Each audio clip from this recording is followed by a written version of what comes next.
हमारे सभी दर्शकों को ये समझाइए कि इस डील के बाद किस तरीके की अपॉर्चुनिटीज़ कंपनीज़ के लिए डेवलप होंगी, क्या सिनर्जीज़ होंगे इस एक्विजिशन के बाद, और दोनों कंपनियों के बीच में अब कैसे आगे बढ़ेगी ग्रोथ की जो टेरिटरी है, और साथ ही साथ अगर आप देखें तो दोनों के बिजनेसेस में अब कैसे सिनर्जीज़ आगे होंगी।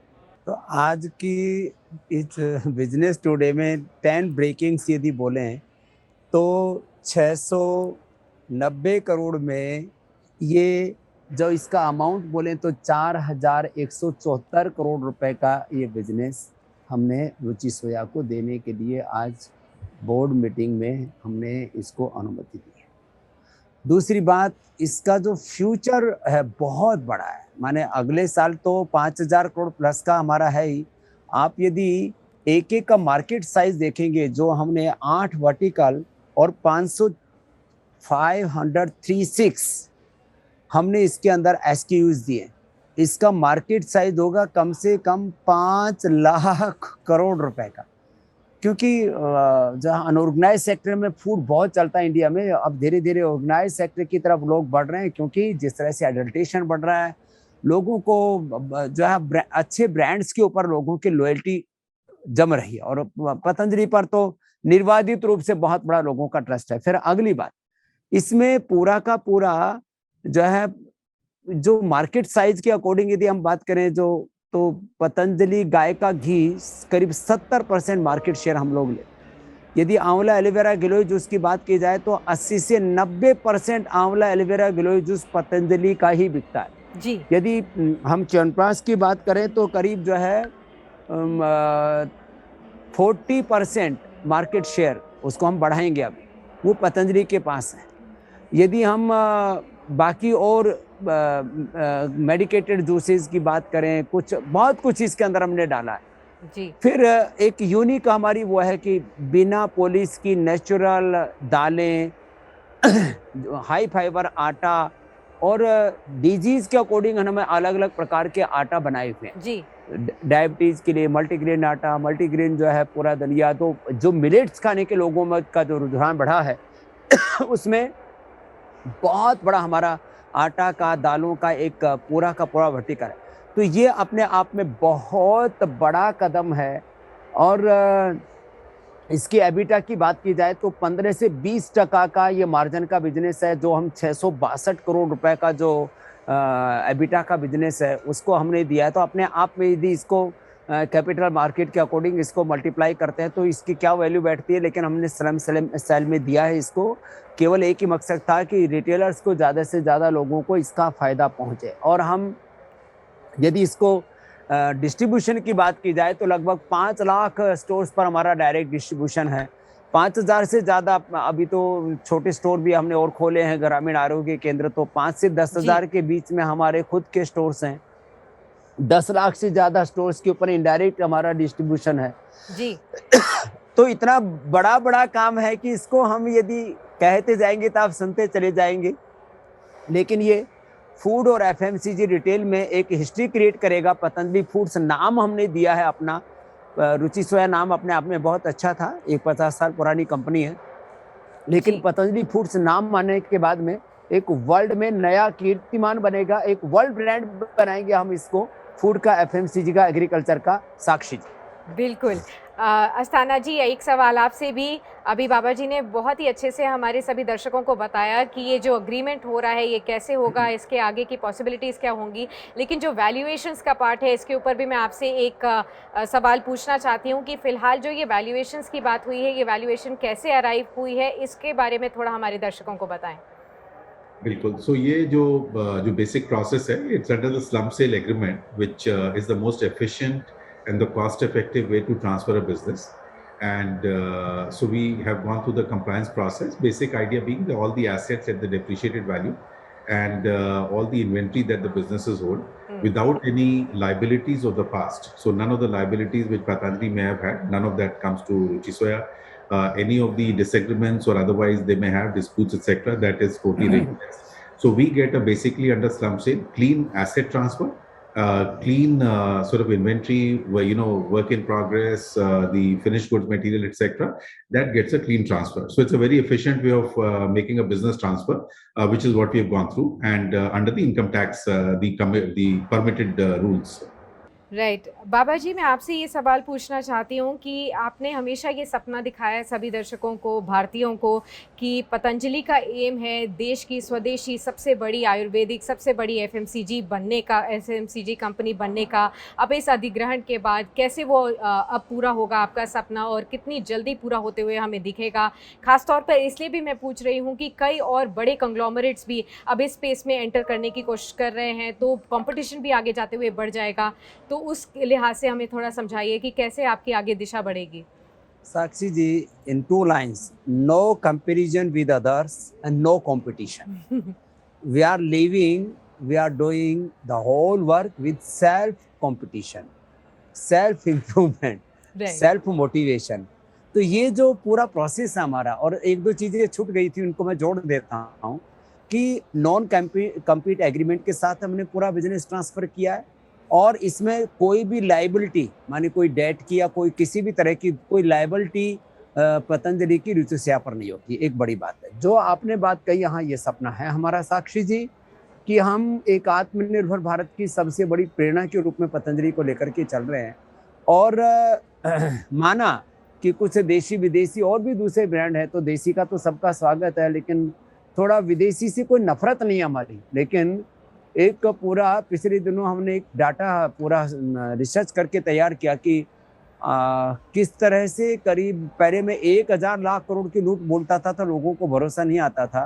करीब 3000 लाख करोड़ की लूट तो अकेले ब्रिटिशर्स ने की, बाकी मुगलों ने, शकुनों, हुनों ने और पुर्तगालियों ने जो की वो सो अलग है।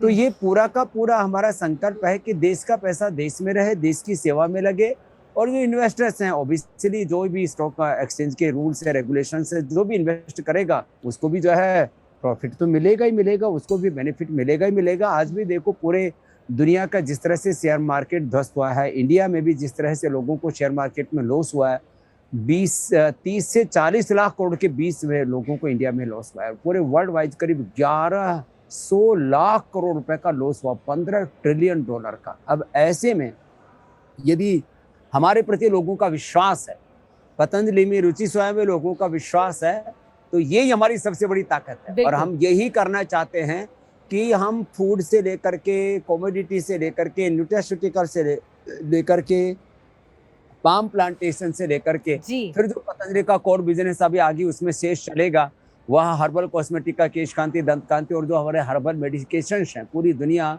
अब प्रकृति की और निसर्ग की ओर लौट रही है।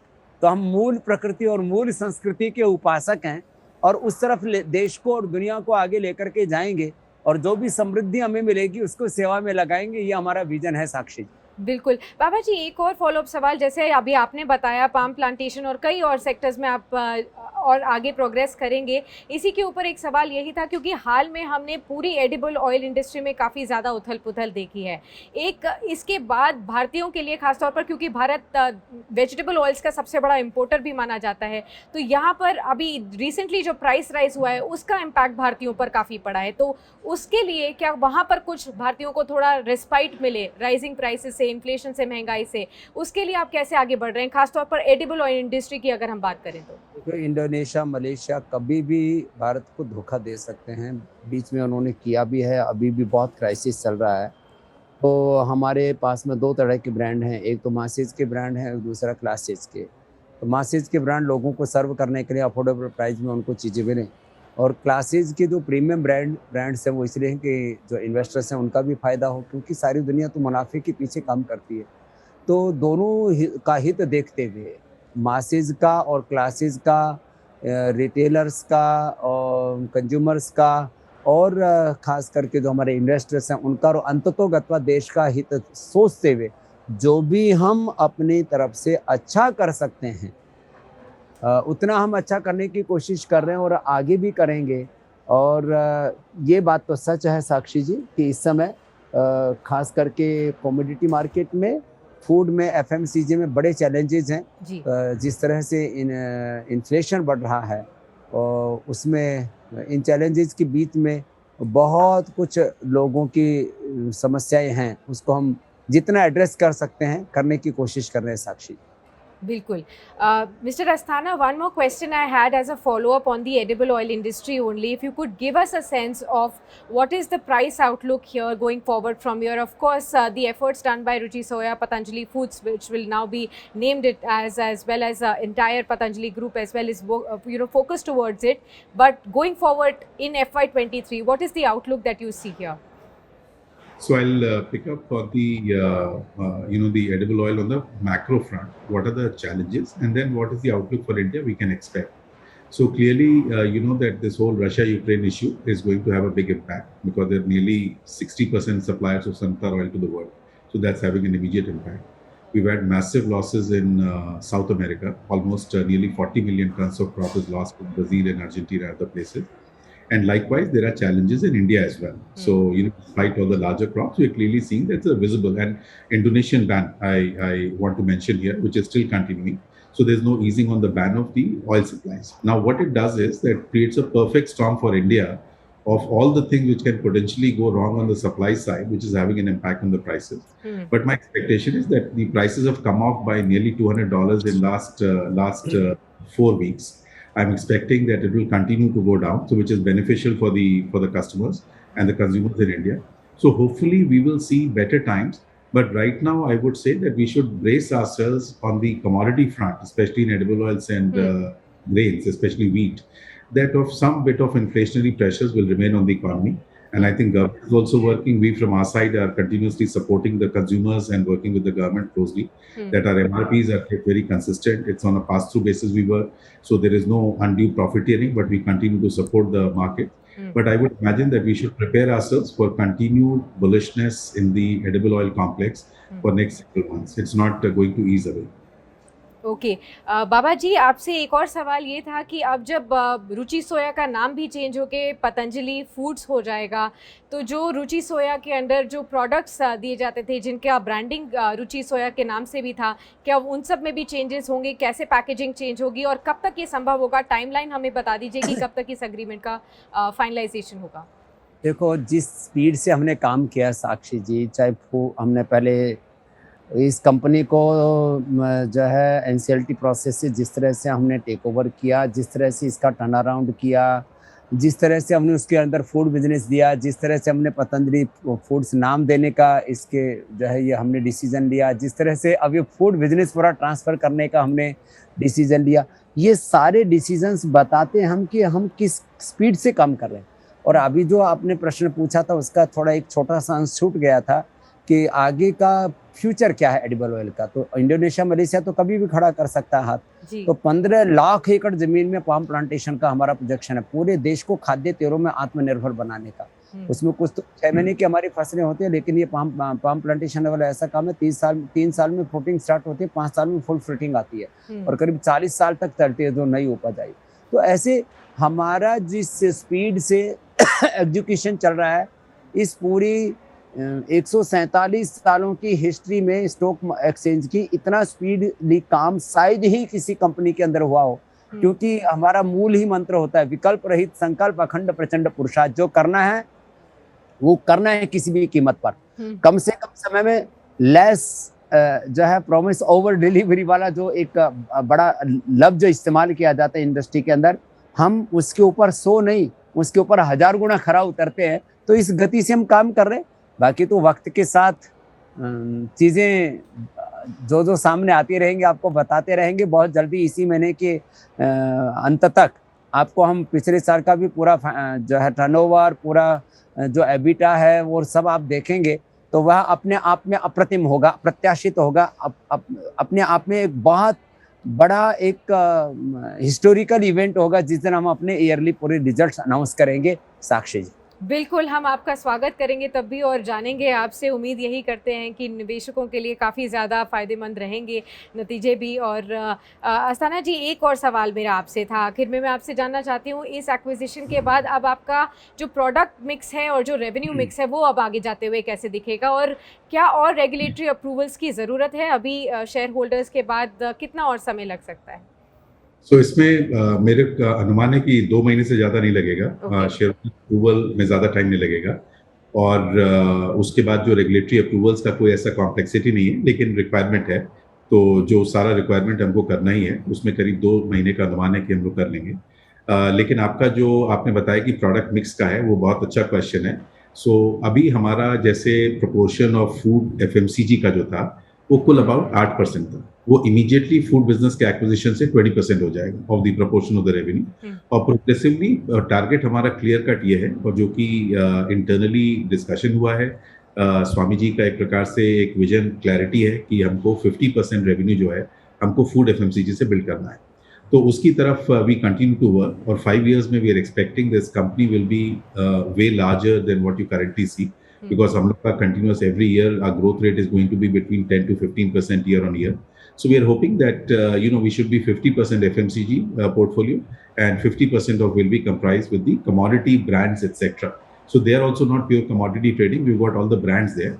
Okay, on that note thank you so much mister Asthana, बहुत बहुत शुक्रिया। बाबा रामदेव जी आपका भी हमारे साथ इस खास शो पर बने रहने के लिए और हमारे सभी दर्शकों को समझाने के लिए ये जो अग्रीमेंट हुआ है इसकी डिटेल्स क्या है और आगे जाते हुए क्या कुछ उम्मीद कर सकते हैं इन्वेस्टर्स। रुचि सोया के शेयर्स में आज अच्छी खासी बढ़त भी देखने को मिली, और इसके बाद के लिए क्या अपॉर्चुनिटीज़ खुलती हैं, कैसे दोनों के बिजनेसेस आगे बढ़ेंगे, इन सभी के बारे में हमारे सभी दर्शकों को बताने के लिए।